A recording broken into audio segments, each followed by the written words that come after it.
और आज कह रहा हूं 2 किलो राशन नहीं दूंगा, आटा चावल नहीं देंगे हम लोग, 2000 रुपए नहीं देंगे, लेकिन आपके बच्चों को इतनी अच्छी शिक्षा देंगे और आपको रोजगार देंगे कि आप 20,000 रुपए घर पर रहकर कमाओगे। मेरी बात को आप याद रखना। आपके बच्चों को इतनी अच्छी शिक्षा देंगे कि वो अपने पैरों पर खड़ा होकर 50,000 रुपए का रोजगार करेगा और आपके आंसू पूछने का काम करेगा। मेरी बात को आप याद रखना। प्यारे साथियों, उत्तर प्रदेश के हालात बदल रहे हैं, उत्तर प्रदेश के हालात बदल रहे हैं और एक तरफ तो नीले झंडे वाले बाबा साहब अम्बेडकर के अनुयायी, पूरे 100 के अनुयायी घूम रहे हैं, दूसरी तरफ कुछ बहरूपिये भी घूम रहे हैं। और बहरूपियों को कैसे पहचानना है, बहरूपियों को कैसे पहचानना है, तो उनकी बातों पर गौर करना पड़ेगा। एक नेताजी तो विधानसभा में खड़े होकर कहते हैं, हालांकि मैं इस भाषा को नहीं यूज करना चाहता था, लेकिन मुखौटे तो उतारने पड़ेंगे, बिना मुखौटे तो एक काम नहीं चलेगा। मैं जो मंचासीन हमारे नेता उनको भी बताना चाहता हूं कि आज देश में सिर्फ चमार जाति को आरक्षण नहीं मिलता, पूरे शेड्यूल कास्ट को आरक्षण मिलता है, पूरे बैकवर्ड क्लास को आरक्षण मिलता है। और तो और कई सारे, मैं देश भर में घूमता हूं, क्षेत्रीय आधार पे तो सामान्य जाति के लोगों को भी हिमाचल में, जम्मू कश्मीर में, उत्तराखंड में आरक्षण का लाभ मिलता है। और तो और 2019 से AWS के जरिए सामान्य जाति के गरीबों को भी आरक्षण का लाभ मिलता है। लेकिन सामंतवादी सोच क्या होती है, इसका उदाहरण मैं आपको बताता हूं कि एक नेता असेंबली में खड़े होकर कहते हैं कि मैंने केवट से पूछा कि आप चमार बनना चाहते हैं। आप समझो मानसिकता क्या है, वो ये बताने का काम कर रहे हैं, क्योंकि निषाद समाज के लोग ये मांग कर रहे हैं कि उनको शेड्यूल कास्ट में रखा जाए, तो ये बताने का काम कर रहे हैं कि जो आरक्षण लेता है वो चमार बन जाता है। और मैं उन नेताजी को और उनके बड़े नेताजी को कहना चाहता हूं इस मंच से, कभी बाकेर चमार का इतिहास पढ़ना तो आपको पता लगेगा, और कभी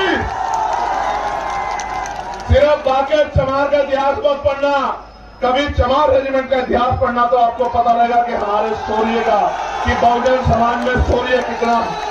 मैं तो बार बार कहता हूं कि बना के देखो, अहिर रेजिमेंट बना दो, गुजर रेजिमेंट बना दो, पाल रेजिमेंट बना दो, प्रजापति रेजिमेंट बना दो, निषाद रेजिमेंट बना दो, और देश की सेवा में, देश की रक्षा में मौका दो बहुजन समाज के लोगों को। हम दिखाएंगे देश की रक्षा कैसे होती।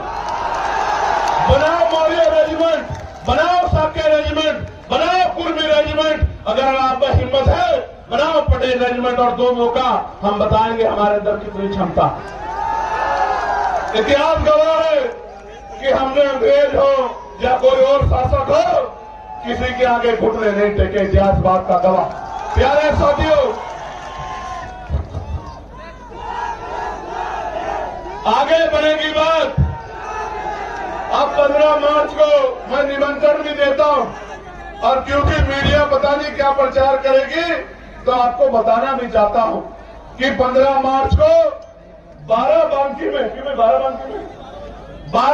में आजाद समाज पार्टी का जैसा रेला हुआ ना, ये बहुजनों का मेला लगा है यहां जौनपुर में, ऐसा ही मेला लगेगा बाराबंकी में 15 मार्च को। और वो जो बहरूपिये हैं, उनकी पार्टी कह रही है कि हम बहुजन समाज का दिवस बनाएंगे 15 मार्च को। क्यों बनाएंगे सुनो, क्योंकि 15 मार्च को मान्यवर साहब श्री काशीराम साहब की जयंती है। लेकिन क्यों बनाएंगे, क्योंकि आपके पास वोट है इसलिए, और आप मान्यवर काशीराम साहब का सम्मान करते हैं। मगर ये नहीं बताएंगे कि मान्यवर काशीराम साहब की जयंती का जो अवकाश तय हुआ था, इन्हीं बहरूपियों की सरकार ने इस अवकाश को कैंसिल करने का काम किया। और तो मान्यवर काशीराम साहब के नाम से बने जिले का नाम भी इन्हीं बहरूपियों ने बदलने का काम किया था। और तो और मान्यवर काशीराम साहब के नाम से सहारनपुर में बने मेडिकल कॉलेज का नाम भी इन्हीं बहरूपियों ने बदलने का काम किया था। और उससे भी तकलीफ दे प्रमोशन में रिजर्वेशन का बिल भी इन्हीं बहरूपियों के नेताओं ने पार्लियामेंट में फाड़ने का काम किया था, जिसकी वजह से हमारे SC/ST के कर्मचारी अधिकारियों को खून के आंसू रोने पड़े और डिमोशन हमारे लोगों का हुआ। अगर इनकी जगह ना होता तो मान्यवर काशीराम साहब का नाम बदलने की बजाय एक और मेडिकल कॉलेज दूसरे महापुरुष के नाम पर बना। इनकी जगह ना होता तो प्रमोशन में रिजर्वेशन कैंसिल करता, बिल फाड़ने के बजाय SC/ST के साथ OBC के भाइयों को भी प्रमोशन में रिजर्वेशन का लाभ दिलाने का काम करता। और तो और इनका चेहरा कब बेनकाम हुआ और ज्यादा तब हो गया जो बात बहुजन की करते हैं, लेकिन जब UGC का कानून आया, गाइडलाइन आई, तो ये सब लोग विरोधियों के पक्ष में खड़े हो गए। ये बात बहुजन की करते हैं और गुलामी 15% लोगों की करते हैं। ये जो बहरूप ये घूम रहे हैं।